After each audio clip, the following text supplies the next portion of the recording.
మీరు జాబ్ చేస్తున్నారా? మీ సాలరీని డబుల్ చేసుకోవాలని అనుకుంటున్నారా? 2x యువర్ సాలరీ ఆన్లైన్ కోర్సులో జాయిన్ అవ్వండి. నమస్కారం అండి. డాక్టర్ శ్రీ ఆచార్య అనంతకృష్ణ స్వామి గారు. నమస్కారం అమ్మా. ఏం చెప్పబోతున్నారు ఈ ఎపిసోడ్లో? చాలా మంది అడుగుతూ ఉంటుంటారు. ఇప్పటికే ఆడవాళ్ళకి సంబంధించి ఎక్కువ టాపిక్స్ నేను అడుగున్నాను. పాజిటివ్ అండ్ నెగిటివ్ ఎనర్జీస్ గురించి మనం మాట్లాడుతూనే ఉన్నాము. ఏ ఏ విషయాల్లో ఇంకా ముందుకెళ్లాల్సిన అవసరం ఉంటుంది అంటారు? వేటిని వదిలిపెట్టాల్సిన అవసరం ఉంటుంది అంటారు? ఇక్కడ విచిత్రం ఏం జరుగుతామంటే డబ్బు పట్ల భయం మనల్ని ముందుకు పోనివ్వదు. ఫస్ట్ డబ్బు పట్ల భయం ఎందుకు ఉంటుంది మనకి అంటే చాలా భయం ఉంటుంది డబ్బు పట్ల. ఎందుకంటే డబ్బు సంపాదించడమే కాదు, ఆ డబ్బుని సంపాదించడంతో పాటు మనం దాన్ని ఏ విధంగా ఇంప్లిమెంట్ చేయాలి, ఇంకా దాన్ని వృద్ధి ఎలా చెందాలి అన్నప్పుడు దాంట్లో చాలా మెలకువలు ఉంటాయి. ఏదో అందరు అనుకుంటారు కదా వీడు కోటీశ్వరుడు బాగానే సంపాదించాడు కదా అని. దాని వెనకంత రిస్క్ ఉంటుంది. అవన్నీ దాటుకుంటూ అక్కడ దాకా రావాలి. ముఖ్యంగా మనం గవర్నమెంట్కి చూపించాలి, కొన్ని లెక్కలు ఉంటాయి, ప్రతి ట్యాక్స్లు ఉంటాయి, అవన్నీ ఉంటాయి. ఇప్పుడు మనకేమనిపిస్తుంది అంటే ఫస్ట్ చాలా సులభంగా డబ్బు సంపాదించాలి అనే మన కాన్సెప్ట్లో చాలా సులభంగా డబ్బు సంపాదించడం ఏంటంటే ఫస్ట్ భయం అక్కడి నుంచే స్టార్ట్ అవుతుంది. ఇప్పటిదాకా మనం కష్టపడితే డబ్బు వస్తుందని ఒక ఆలోచన ఉంది మనకి. ఇప్పటికి కూడా మనం ఇంత చెప్తున్నా సరే కొందరు మనసులో ఏం కోరికలు ఉంటాయంటే కష్టపడితే కదా డబ్బు వస్తుంది, అయ్యో కూర్చుని దగ్గర ఎలా వస్తుంది డబ్బు అనే ఆలోచనలు వస్తాయి. నేను 100 సార్లు ఏం చెప్తున్నానంటే మీకు డబ్బు రాదు, డబ్బు పరమైన అవకాశాలు వస్తాయి, ఆపర్చునిటీస్ వస్తాయి. వాటిని మీరు డబ్బుగా మార్చుకోవాలి. అంటే ఇప్పటిదాకా ఇంట్లో కూర్చొని నేను ఏం చేయలేను, నా ఇంట్లో కూర్చుండే ఒక గృహిణి కదా నాకు ఎలా వస్తాయని ఒక ఆలోచన మీకు ఉండొచ్చు. ఒక చిన్న ఎగ్జాంపుల్ చెప్తాను, గతంలో కూడా ఎన్నో చెప్పాను.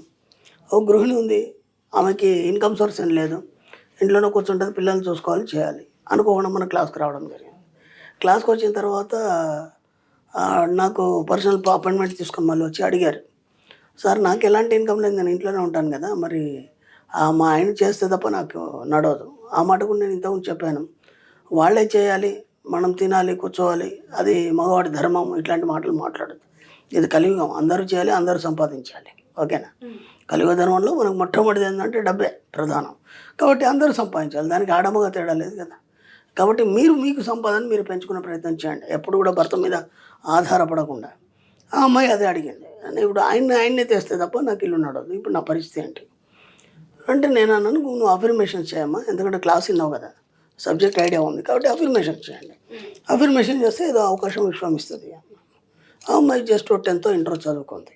ఓకే, ఇద్దరు పిల్లలు తన పని తను చేసుకుంటూ చెప్పినట్టుగా క్లాస్లో డైలీ అఫర్మేషన్ చేయడం మొదలుపెట్టాను.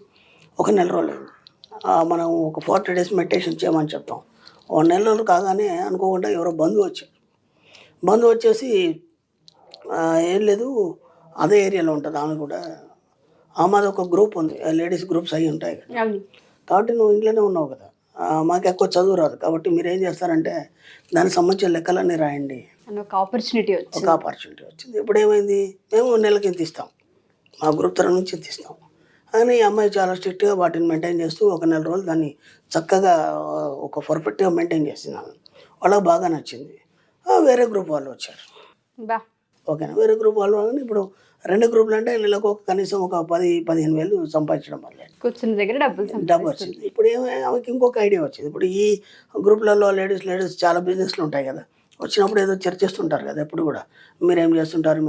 అప్పుడు ఒక 5-6 బిజినెస్లు ఈ అమ్మాయికి ఐడియా వచ్చింది, ఆపర్చునిటీస్ వచ్చినాయి వాళ్ళ ద్వారా.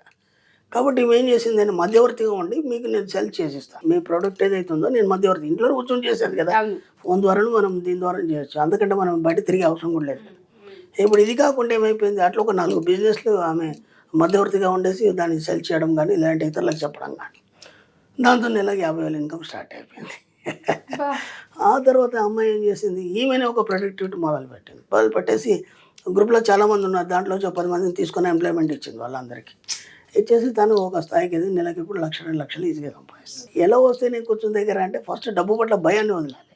భయాన్ని వదిలితే కానీ నీ దగ్గరికి ఎదురాలి. 2 అనుమానం అని వదలాలి. మన సబ్జెక్ట్లో నమ్మాలి, పొందాలి, 2 ఉంటాయి మన సిద్ధాంతం. ప్రతిదానికి నువ్వు అనుమానం పెట్టుకొని ఇది ఇట్లయితే అట్లయితుందా, అట్లయితే ఇట్లయితుందా అని మనం లెక్కలేస్తూ పోతుంటే టైం వేస్ట్ అవుతుంది తప్ప ఒకసారి ప్రయత్నం చేయడం వల్ల తప్పేం లేదు కదా. కాబట్టి వీళ్ళైతే ఒకసారి క్లాస్కి రండి, ఏముంది, ఎన్నో లక్షలు ఖర్చు పెట్టి ఉంటాం మన జీవితంలో ఇప్పటిదాకా, కనీసం ఇప్పుడైనా డబ్బు సంపాదించాలనే ఆలోచన వచ్చింది కదా, వచ్చినప్పుడు నేను ఒక్కసారి క్లాస్ అటెండ్ చేస్తే అక్కడ ఏమేమి చెప్తారనేది మీకు ప్రతి అర్థమవుతుంది. దాంతోపాటు అంటే డబ్బుని ఎలా సృష్టించుకోవాలనేది మనం నేర్పిస్తాం. ఇదంతా ఒక సిద్ధాంతం ప్రకారం ఉంటుంది, ఒక సిస్టమేటిక్ ప్రకారం ఉంటుంది. అదంతా స్టెప్ బై స్టెప్ మనం చెప్తుంటాం అనమాట క్లాస్లోకి వచ్చినాక. కాబట్టి ఫస్ట్ డబ్బు అంటే భయం మనకి, అందుకని డబ్బు రాదు.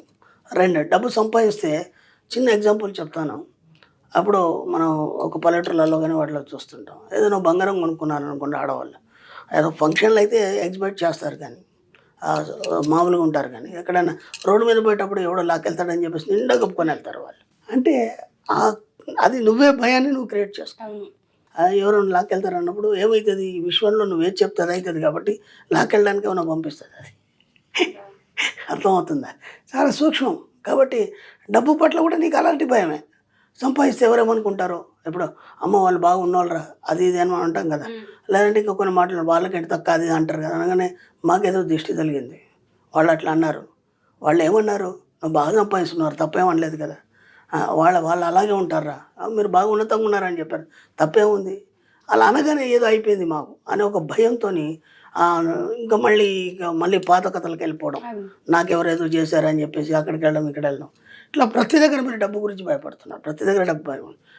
ముఖేష్ అంబానీకి ఎవరు చేయడు, మరి మొన్న అన్ని కోట్లు ఖర్చు పెట్టాడు కదా, 80,000 కోట్లు ఖర్చు పెట్టాడు కదా, మరి వాడికి ఏం చేయరు ఎందుకు, నీకెందుకు చేస్తారు, నువ్వు అంత పెద్ద కోటీశ్వరరాలు. కానీ ప్రతిదానికి నీకు అనుమానం ఎందుకు, ప్రతిదానికి భయం ఎందుకు? నువ్వు భయపడుతున్నంతసేపు డబ్బు నీ దగ్గరికి రాదు, ఫస్ట్ పాయింట్. రెండు, మన సబ్జెక్ట్లో దేనికి కూడా వ్యతిరేకంగా పోవడానికి లేదు. నీరు పళ్ళ మెరుగన్నట్టు అటువైపు వెళ్ళాలి. మనకి ఏది అనుకూలం ఉంటే అది చేసుకుంటూ వెళ్ళిపోవాలి. ఇది నేను ఇలా చేస్తాను, ఇది ఎందుకు రాలేదని క్వశ్చన్ వద్దు. నీకు ఏదో వచ్చింది దాని ముందు స్వీకరించే మనస్తత్వం కలిగి ఉండాలి. మన గతంలో కూడా చెప్పుకున్నాం.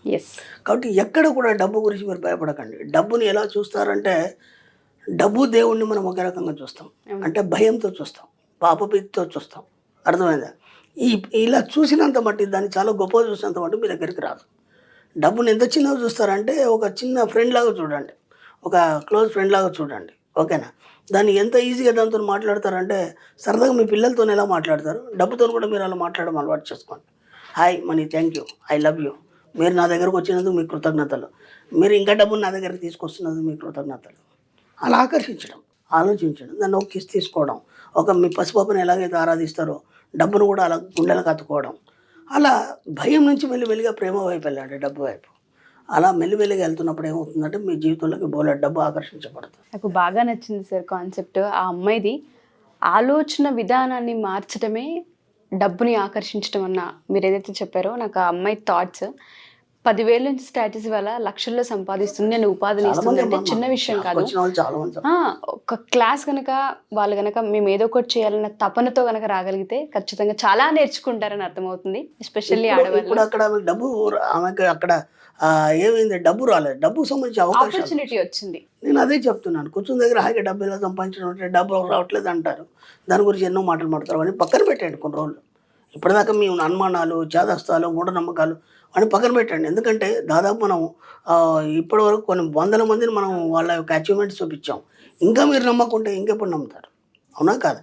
కామెంట్స్ కానీ లేకపోతే అచీవ్మెంట్స్ కానీ బోలెడు చూపించాం. ఇప్పుడన్నా ఒక అడిగేయండి కనీసం డబ్బు వైపు. మీరు అడిగేస్తేనే కదా స్టార్ట్ అవుతుంది. మీరు అడిగేస్తే అది మీది వైపు అడిగేస్తుంది. మీరు దాన్ని చూసి భయపడుతున్నంతసేపు అది దూరంగానే ఉంటుంది. ఒక్క అడుగు జీవితాన్ని మారుస్తుంది. డెసిషన్ వాళ్ళ చేతుల్లోనే కాదు, ఒక్క అడుగు డబ్బు వైపు వేయండి, డబ్బు మీ జీవితాన్ని మారుస్తుంది. Wonderful sir. Thank you sir, thank you so much. Thank you. Suman టీవీలో మీ పర్సనల్ అండ్ బిజినెస్ ప్రమోషన్స్ కోసం కింది నెంబర్కి కాంటాక్ట్ చేయండి.